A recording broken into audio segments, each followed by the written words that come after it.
cybersecurity wasn't popular. So when the attacks were happening, they were happening for a different reason.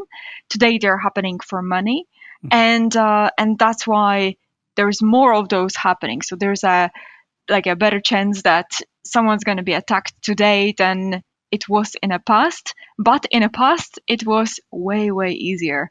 So that vibe of cybersecurity changed across the years. And answering your question maybe a little bit in a shorter manner, I decided to step in because cybersecurity impacts everything we do in the background. And I like to work, even though I am all in all this social media and so on, I'm a bit of an introvert and I work in the background. So it's a little bit of that.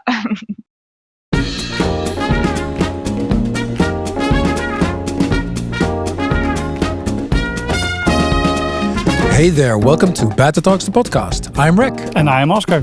And today we are joined by Paula Januszkiewicz, who is a founder and CEO of CQURE, a globe-trotting cybersecurity expert, a Microsoft MVP, and a passionate speaker.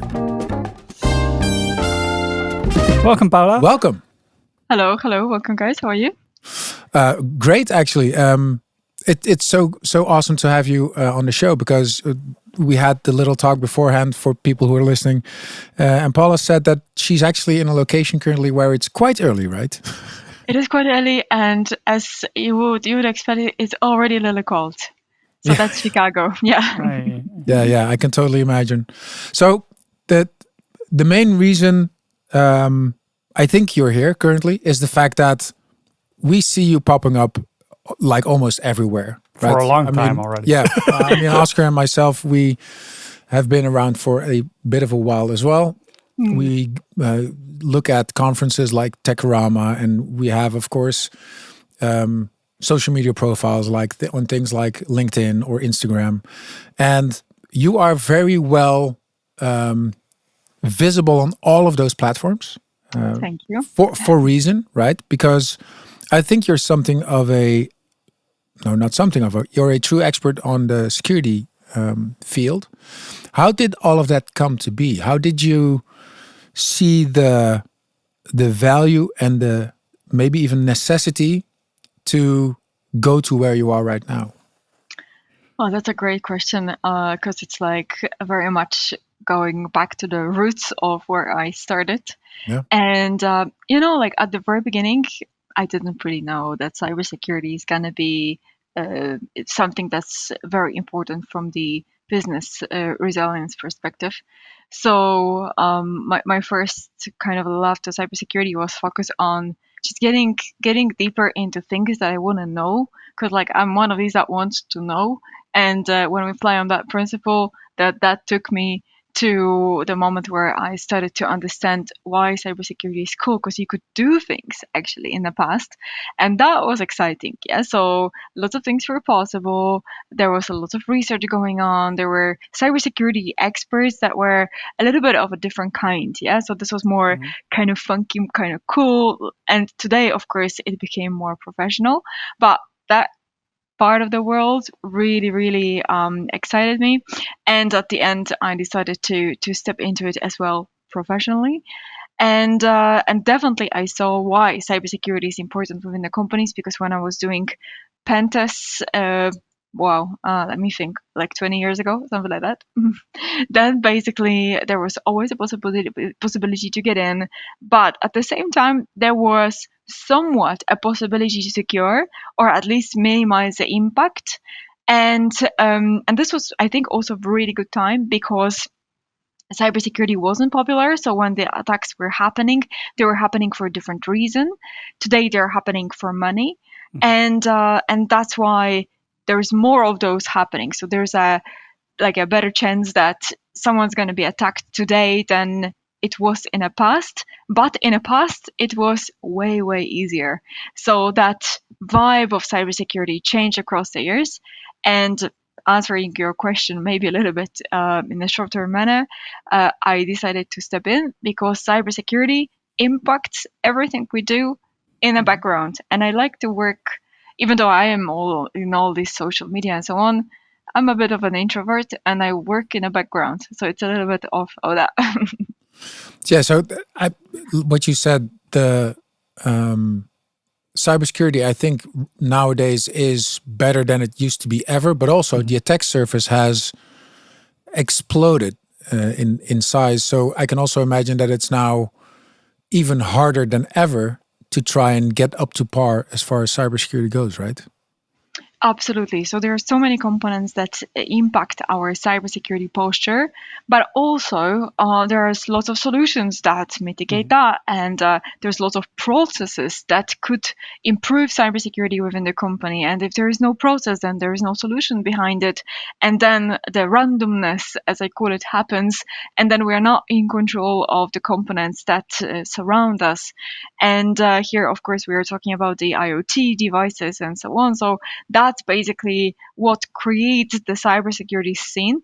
And to be honest, especially today, like you said, because there's so many also different political reasons, governmental reasons why some organizations that are part of the critical infrastructure of the country should be attacked.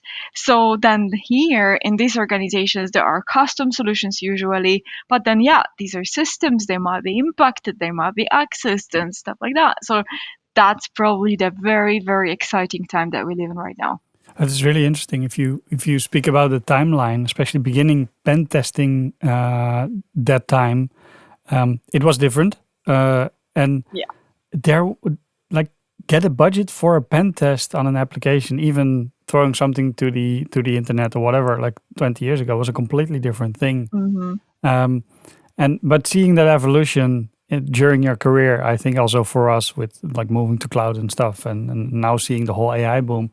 I think it's amazing to have been there and now be here and still like fully in front of the charge, like we're fully leading this field, because it is completely different. Like pen testing years ago was just finding one of the openings that was definitely there, because just trying to understand, like reverse engineer the system basically, because real security wasn't there in a lot of places. While now it is a really professional skill with a set of tools, and I you think have whole teams red teaming you all day, and but that's something that we've discussed earlier as well, right? That I mean, a long time ago, security was an afterthought. Yeah, we would have upfront ideas of what we would build, then we have to build, and then we do the testing, and then oh crap, security. Yeah, and now it's one of the foremost things to determine your architecture on. It's like, okay, how are we going to scope this? Can we make this? Put this in a couple of slices? Where we're going to host it? It's much more important than the old architecture where we're discussing to what layer to pass something on. Like that's like I'm not having those discussions. No, yeah, you're absolutely right. And maybe to add one thing on the top of that is that, like in the past, we did not really have like this thinking, that cybersecurity is an important component over there. And every single time about that, when there was a report being delivered to whoever ordered that, we were just bringing more work. And they were like, 200 pages, what I'm going to do with that right now? I don't even have people that could support me in securing. Could even read it. Like that's or also... could even read it, yeah. So what I'm really grateful for today is that we look at that cybersecurity component with the full awareness. Especially there are in this world solutions that are answering the basic principles also during the incidents, like what happened, did it spread, and so on. You've got these possibilities to answer these questions, and the rest is just kind of unfortunately sometimes the budget that we need to spend on cybersecurity, which sometimes might be challenging, but people are getting there because they start to understand that as a investment, not really the cost, and that's how we should perceive it. And also understanding of the necessity of the various solutions, because it's not just about allo listing, it's also about threat hunting, it's also about maintaining and managing in general the vulnerabilities within the organizations because of the IoT. So many components, not just security like in the past. Yeah. No, and I think if you see, there are multiple factors pushing this, like the actual like newsworthiness that you see happening all around you all the time, but legislation being compliant, so trusted by other vendors to work with you. So there's a lot of force on actually getting this right. Things like SOC 2 is basically an accountant's extension. So the whole like serious company need to make a position in this. You will have a CISO these days if you're of any size.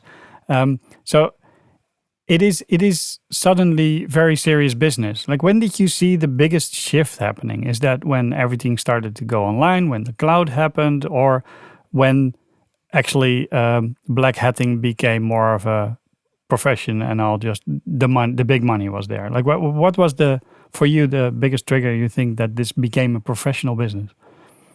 Very good question. I think there are two triggers that were like at the beginning bringing the change.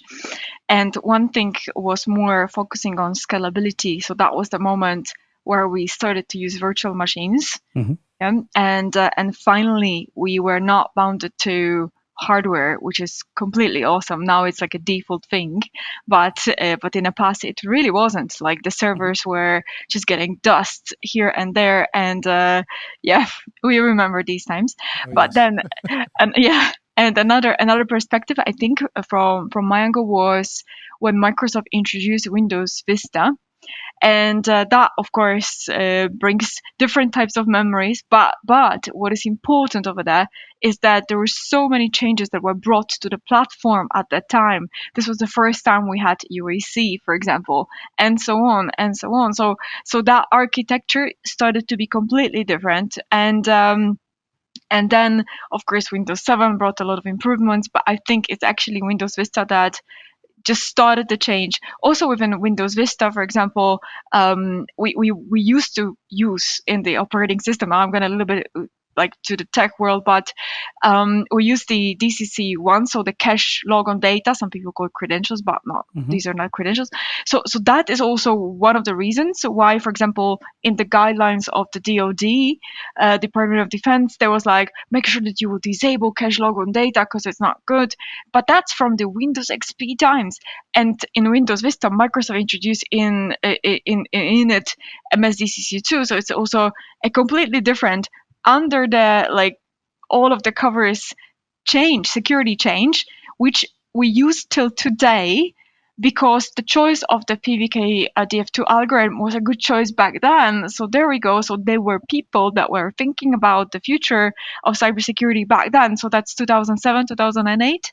And I think this is the breakthrough moment in cybersecurity. And of course, we can say the cloud and stuff like that. But I think the cloud came out of the idea of the virtual machines, which are running out there, but then let's just scale it more. So this was just a motivator to get bigger. Yeah, that's actually that. It's funny now that you mention it this way, that the impact that a change like that change just discussed can have in such a big market, right? Yeah, it's an example, and so how do you think about that, and also showing like if they're doing this is going to be serious. So. Yeah, there are definitely some changes, and you can think of Vista what you want. We all had our experience. Exactly. But I think there was not a lot of ambition in the project, and that brought a lot of things forward. The only thing, what happens with over-ambitious projects, they tend to go off rails a bit. But that was really an essential change. We all needed a carrot, and once the carrot appeared, we followed. So it's kind of like that, and there we are. Yeah. So everything always plays its own role in stuff like this, right?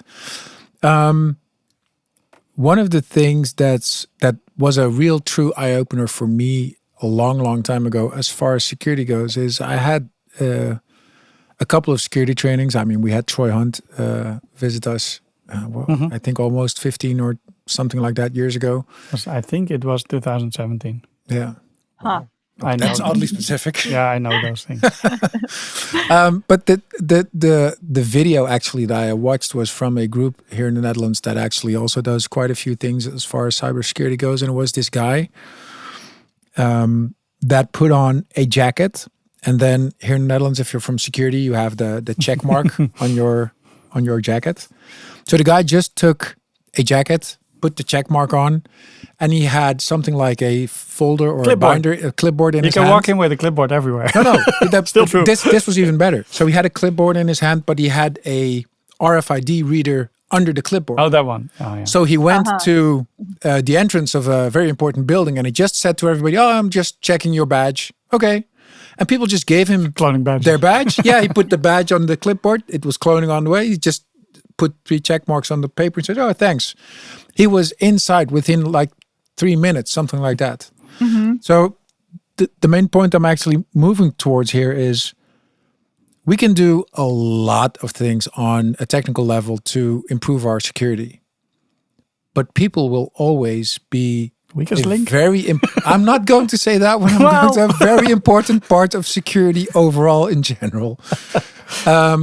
So I know that your company does, and you also have CQURE Academy. You also build out trainings and I think even tools, if I'm not mistaken. Do you also do this type of awareness trainings where you actually explain to people how their actions can impact the security of their company? Yeah, of course we do. So at CQURE we've got a couple of options over there in terms of education. So we train executives, we deliver like a big programs for various organizations. Also, we've got like a big enrollments over there. And sometimes because it's a cybersecurity month, which is October, then basically we deliver some additional actions, some hackers, games, some ideas. Sometimes we've got the meetings, meet the hacker, and then we bring our team members where people have opportunity to ask how we actually work. And, eventually it's just a matter of ethics and agreement that we sign, but otherwise the job doesn't really differ. So we can give that particular perspective. And very important thing to make sure that there is a good momentum built up on these kind of events. And also, I would say something crazy obvious, but I see that this is not happening in the organization, so that I will still say it. And that is the support from the top. So the top must not be the one like, oh, cybersecurity, whatever training. I'll be the last one to actually enter it, to complete the mini test or something. It should be actually proudly watched, proudly fulfilled by the top, and then that information should go to the other levels of the organization. So that's what's missing, and it must be interesting. I'll tell you one thing. We did actually quite innovative, like a yearly deployment for one of the banking institutions, and I was there as speaker, like presenting some funny subjects, and we were recording that in the studio, so they were later putting the lessons to employees and so on. And this was probably one of the most interesting training kind of deployment that we did, because we really tried hard to be perfect in terms of delivery, in terms of education. So there should be certain percentage of a podcast, there should be certain percentage of the video, there should be some twist, so like a hacker's demonstration, that should be a little article and so on. So we delivered. There's like some institution in Massachusetts that had these percentage, so how much like percent of what you need to deliver to be effective in learning. Yeah, so we were like, all right, let's follow that. And actually mix, yeah, perfect mix. And that actually was like when I was in a corridor at that bank later on doing some projects, we were like, oh my god, I know your face, I've seen you in the cybersecurity videos. I'm like, okay, so you watched it, that's really good, how was it? And they were like, oh, finally something interesting. So I was like, whoa, this is cool, because whatever, we did a good job or whatever, that doesn't really matter. But what matters is that cybersecurity can be interesting. That's just a kind of little proof of that. And it's really our job to do that good delivery and think what makes it interesting. And people like to see this dark side of cybersecurity, however that sounds. And I think providing examples, showing them what's going on and so on, presenting that even physical access, like you mentioned, case studies, that's basically how we need to do it today. Yeah, but like it's a big part. If you want to keep the awareness high, you need to find the hook, and not everyone is is founded the exact same way. Like I enjoy reading something that's actually really horrible to find, oh, that's so awesome. But in the end, like a company had a bit of a problem there. But for me, the interesting is like, how would you get there? How did you think to combine these couple of things to get there? Like, and things like side channel attacks. So I'm naturally interested in that. But for a lot of people, the biggest thing is like, if the guy with the clipboard or whatever that was copying the badges later on was in front of their department, it's like, well, I did this morning. They're like, oh, you did that with my badge. Like the feeling of like this can happen constantly to everyone. Like there's a threat out there.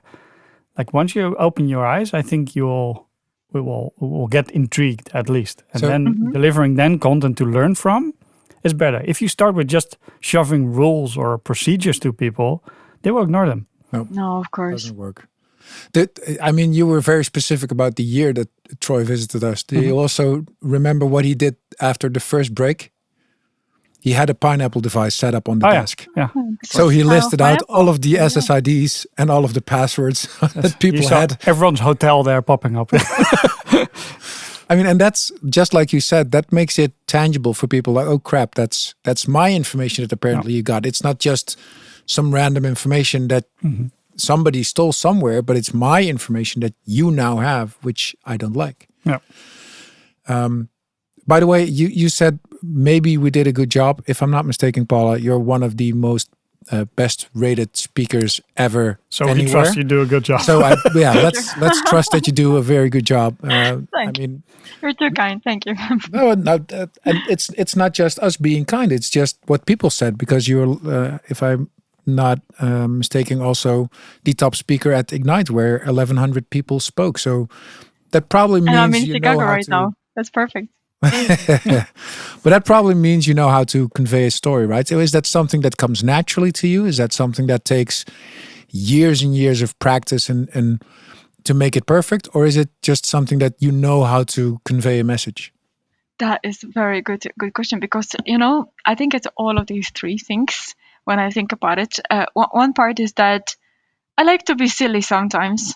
And and I think that brings this maybe a little bit more energy to the field, because when I'm doing the project, I have a little grumpy character, and from that grumpiness, funny things come out. Yeah, because you can observe something from like a little different angle, and that's what makes the story, to be honest. And also to put the story. That's not a trivial thing to do, I think. We need to test it always to the audience. So you need to, for example, talk with your friends about that story. Like, what would you think, honestly? And then, of course, they want you to be better. So they will listen to the story. They will think about the maybe better twists, like how they will share the feedback. How did they actually receive it? And I'm doing that. Not always, but yeah, I'm doing that. And then I see people's reaction, and sometimes it's better from the audience, sometimes it's worse. So then I think, okay, that punchline was a little better sold, so yeah, like this. And so this is the thing. And the best part about that, I think it comes from the practice. So all my stories I can totally relate to. So if someone would ask some question and so on, I have also the backside of the story. So this is really good. And sometimes I'm afraid that I don't want to go like too far, because there is so much correctness, right? So then you say one thing, and I also had a couple of failures in the past, and I was like, no, I'm never do it again. So yeah, that's that sense every now and again that you think, oh, this is just not for me. But it sounds like, having been on stage a couple of times myself, it sounds a bit like, if you look at whatever happens in the tech space, primarily is somebody bringing across information. And especially in the tech space, it's like, if you want to do this, use this, don't do that, this is bad, this is good, go. You're telling now, or the way you're making it sound is it's way more literally storytelling about having a introduction, having an end, having a middle section in which you tie it all together. So it probably one of the reasons it actually works is the fact that you actually make it into a story, right? That is absolutely right. Plus, little spoiler, I'm writing a book about it. So, so that information delivery, it's, of course, I mean, what does it mean to be perfect? There is no probably such a thing right now. Mhm. Yeah, we can be perfect maybe in math, but probably not even that, because it depends which theory we apply. And then it's like in finance too, like there's never the same result. So it's the Mhm. same like everywhere. So if we are like above average, that is already great delivery. And putting all the components of the story, of course, that can be done better or worse. But yeah, every project actually is a story. Every project brings some funky challenges that you share as well with the team. And for example, not really long time ago, I don't have a story about that, but that's kind of a story already. We were doing the red teaming for one of the big companies in Florida, and basically, what happened over there is that the protection, so security service, the physical security of their company, was actually the ex police officers. So that there is no conversation. It's just like, do this now. Even if you don't do this, then deal with the consequences Oh, by all okay. means. Yeah. So we were aware of that, and one of our team members, he drove a car into the garage, so he kind of like managed to do the tailgating but with the car. Mhm. Yeah, as we do sometimes, to be honest. Yeah, so he did that, and then he was trying to get access from the parking to the top, until of course one of the security people noticed at that time, and then they came down and they were like, drop your weapons and all the things. Yeah, and he was so scared because he didn't like, it's a horrible situation to be at, and he's like, all right, okay. And then he didn't know also how to behave in these situations, so he made like a one step towards the guys, and they were already reaching out, the whole equipment. So he's like, okay, I'm standing still then. Yeah, that's what people are supposed to do, right? Yeah. So that's the story. But we've got those all the time. Sorry, I'm just a hacker. Exactly. I'm just like, yeah, You're paying me to do this. hands up, yeah. But yeah, in the end, it's like fun to hear you speak like you're a self-proclaimed introvert. Started as a pen tester, but basically you're giving performances and you're tweaking them Yeah. as a performer. So and in everything you can see that those two worlds came together by passion. Yep. And that's Totally. how you get to the top of your game, right? Right. Totally. I have one thing that always drives me, honestly, one thing. And that thing is just like not changed for like all my life. And that's like, how can I learn something quicker, better, if not from the stories, if not from hearing it from someone else? It's like putting it maybe more to the kids and parents situation.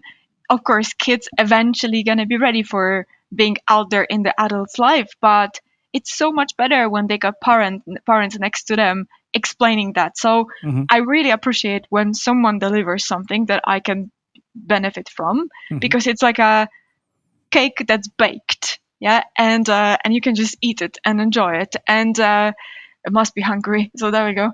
So At least now. exactly. So that's the same kind of a reference, yeah, that's there, like when you tell the story, when you can inspire someone. It's the same like with Windows Vista, yeah, and virtual machines.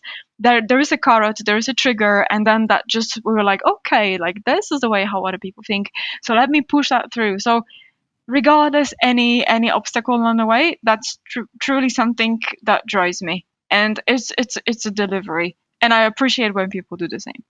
Yeah.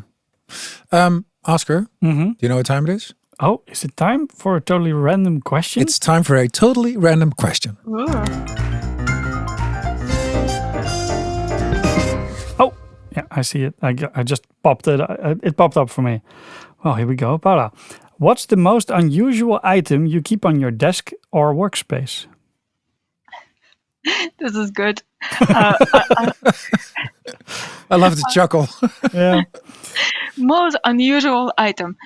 I'll tell you what I was thinking about yesterday, literally, that I should buy myself. So it's gonna be the most unusual item, Okay. the as we call it, performance clock.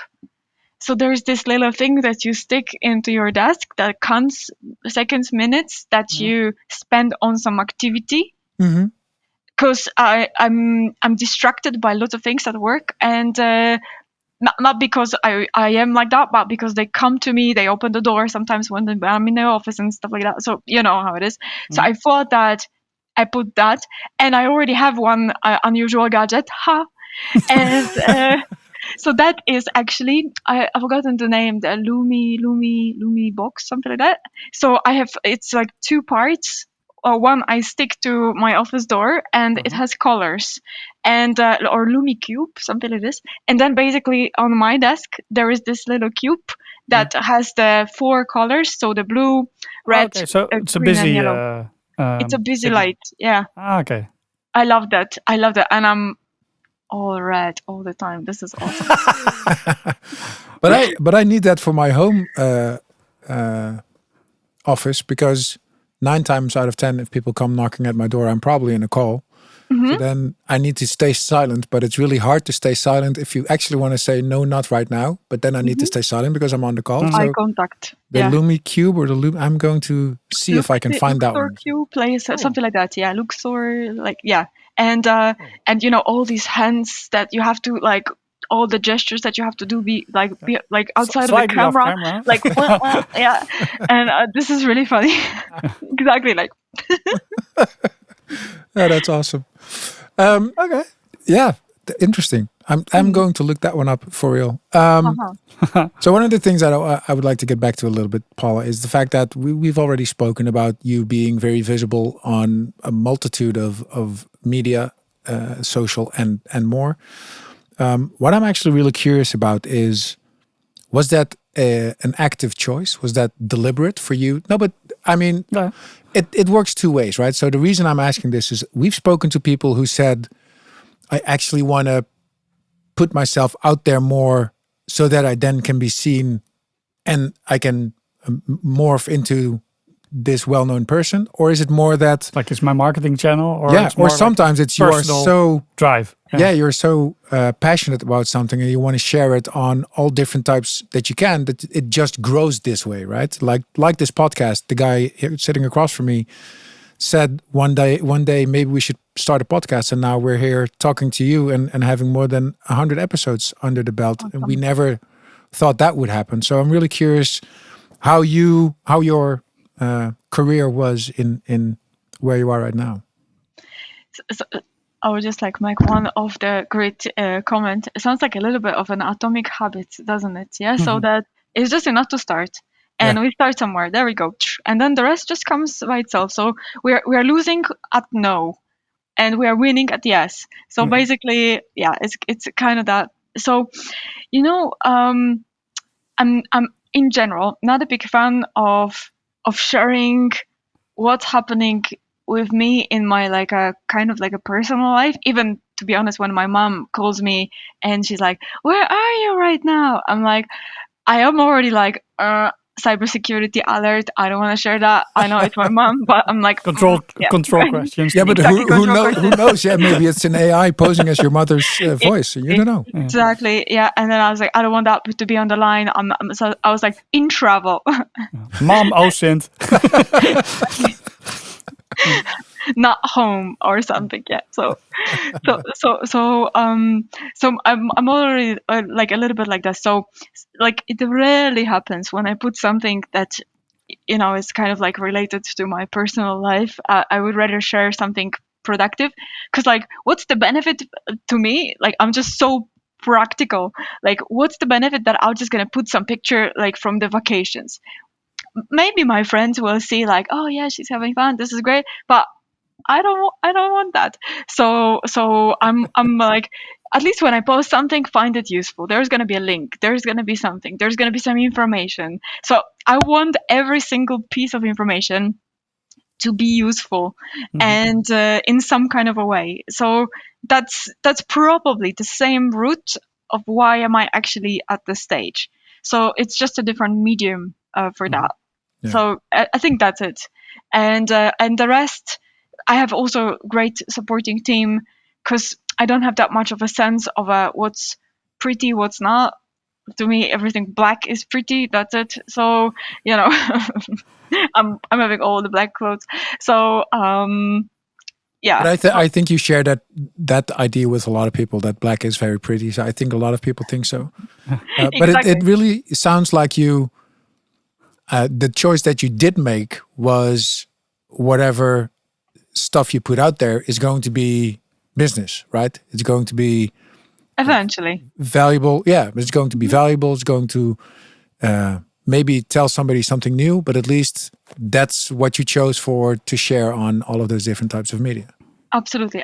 And overall, I'm doing everything to kind of balance the noise where there is an unnecessary information with the necessary information. It's like the same when like I'm choosing what am I supposed to wear today, and I open the closet or I pack the suitcase, and I don't have that many thoughts, to be honest, because all my shirts are black or my trousers are black. So I just take the 5 for the week that are from the right. That's it.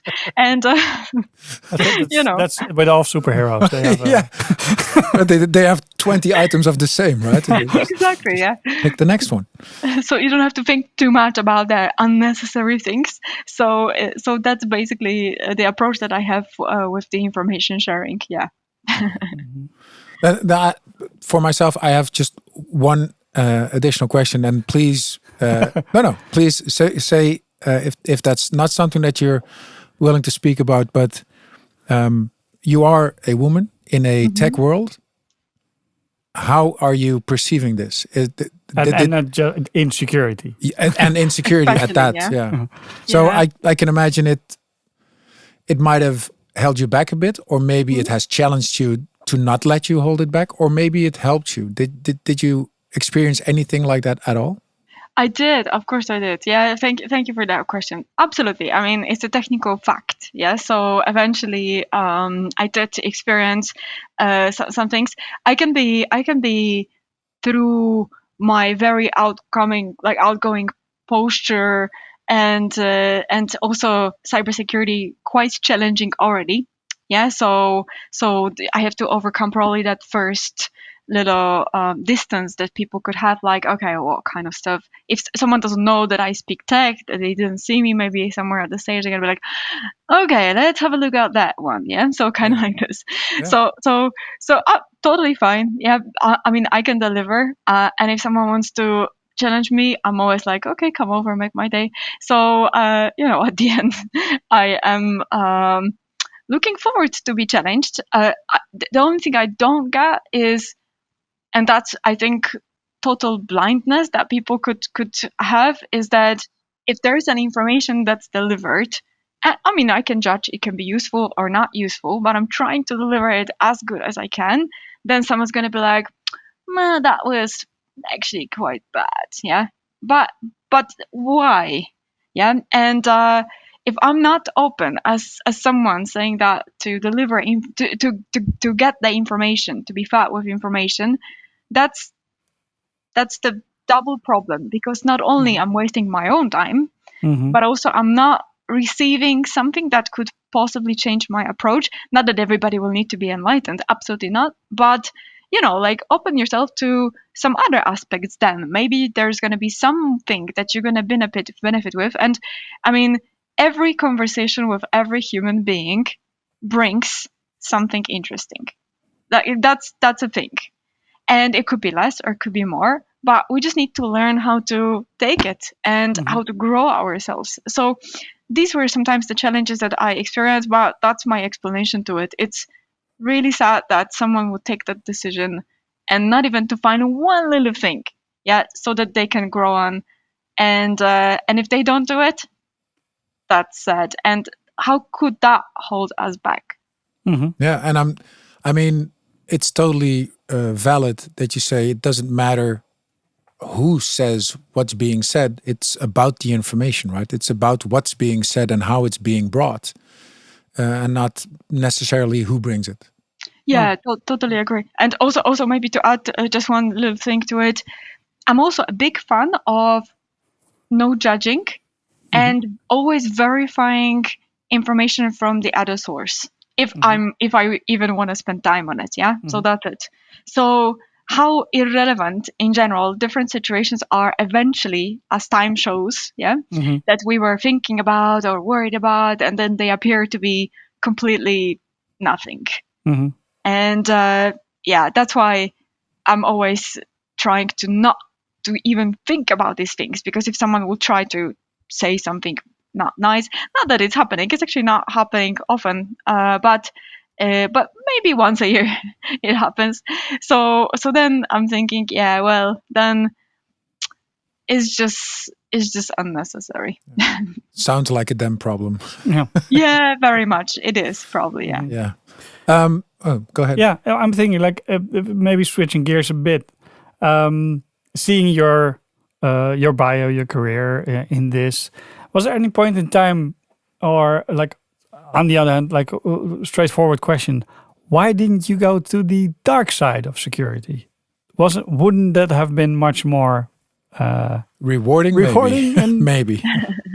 In some ways, like it is, like especially from if you have the capacity, you have that skill. It's sometimes a question, or maybe an obvious question that that a lot of people think, especially if they're not in security. It's like, why don't you just hack stuff? It's just robbing banks all day and no one will get caught. Like that's not really true anymore. But like if you see that, like I'm guessing you visited or spoke at Black Hat, and it's a bit of a gray zone sometimes. It is. Yeah. It's like what makes you really drive for the I'm going to this part of security to actually, create a business. Clear. So two things probably. One thing is that the not the black part or the white part of cybersecurity, I think gives you eventually more opportunities to grow yourself, because it's more open in a sense, and that's what's good. Not to mention it's legal, so then this is I would say the obvious path to take. But but also it's less hectic. There is more planning, and hectic things around us are just such a time takers that we don't want that. So I like to have organized life, and I think that's really the key to success, to be organized in a way. Of course, we can. This says the lady that's joining us from halfway across the world, way too early for her in the morning after already having done calls today. So true. No, that's just a joke. But I mean, it does sound like it does sound like you're very organized. So I totally understand that one. Yeah, but like the security world grew, right? Like even you need pen testers, you need red teams. So that's the offensive side. But it takes a while to gain that skill, and you don't start at a company for the good guys and offensive. You need to get that skill. You see, well, things like Black Hat, there it also comes together. You don't really know who's what. And they're sharing information, because this is basically a lot of things that you need to find out would be illegal if not your client would say, try that on me. So it is one of the weird businesses, I think, that became very big and very professional, but had that kind of the edge of the rebellion on it. And, I'm a bit, I am very rebellion in my inside. I am. I think you need to be. Exactly. I'm like, but I'm like, no, I'm gonna show you. Yeah. So when there's an infrastructure, so I'm like that. But as long as later that comes the smart improvement. Yeah, that's the key to everything. Cybersecurity must be useful, and through that tools and through that activities you mentioned, there needs to be something that we can apply. And that actually, by the way, one of the conferences taught me that like there must be always at the end a slide that's like what to apply now, what to apply later, and in 1 month from now, and in 1 year, I'm like, oh, that's a very business focus. But yeah, that actually, I gave it a chance, and I thought that at the end we must come up with something good. So that's how we grow. And not like all these companies, they don't want to hack, they want to secure. So at the end, we need to come up with some smart conclusions. That's why I think, by the way, that in cybersecurity, it's extremely important to know a lot. And we can test, we can run the tools, and so on. But there must be something that comes out of that, and some conclusions, some knowledge about the infrastructure, and so on. Because otherwise, that makes no sense, and there's no point why customers are supposed to be paying for that kind of a service. They are paying for getting better, for getting tested, yeah, but eventually, in between words, for getting better. Yeah, for getting better, I think that's a good point, because it's not that we ran a pen test so it's good. Like, no, it's not. There's definitely something in there. We didn't find it yet, but we did our best to actually cover the first round. Yeah. And that's also a bit weird, like the weird service to provide, I guess. It's like, well, we did this. We confirmed the few things, the basics. We ran our scaling tooling, and we spent this much amount of time trying to get in, and we couldn't. Or we found these things. Look at it. It doesn't guarantee anything. No, But it's the but same we always with say normal that. testing, right, of software. It is the same, but like somehow, because it is for a lot of companies that are doing that the first time on their applications or whatever, like it feels futile, or they're just doing that too. It's like, oh, we did the test and then never again. Like for us in our company, we have a continuous external team, pen testing. So there's like a dynamic thing. We just have kind of stand-ups with them sometimes. It's just external and just attacking. And they're doing code reviews and stuff. But like you cannot go back from there, because you just know this is like our own code. Like it's evolving. You always need to. There's no. We did the pen test. Here's the report. It's like, no. Are you doing this regularly? That's the question. And who's doing this? And are you challenging them enough? And all those. It's such a different business, I think. Totally agree. And also that shows, and you pointed a very important part, which is regularity. And for example, we've got some customers that in the past, that's a kind of a relatively new service. So they were saying, oh, wow, we need to actually learn. Like, is it possible to learn that someone actually already hacked us? Because, one of my favorite stats is that it's 200 days that, according to FBI, IBM, so on, the hacker spends in the network before they are discovered. Yeah. So it's very inconvenient, obviously, but what does it mean? And that's what we see too. Like when we do the projects of the incident response, then we see that, for example, they've been there for like 100 days. Yeah? So we see that. So that started to rise some thoughts, and the customers are like, okay, let's maybe do the review, like a threat hunting, where we're going to see what we possibly don't see. And let's find these blind spots that later we can embed into some CM.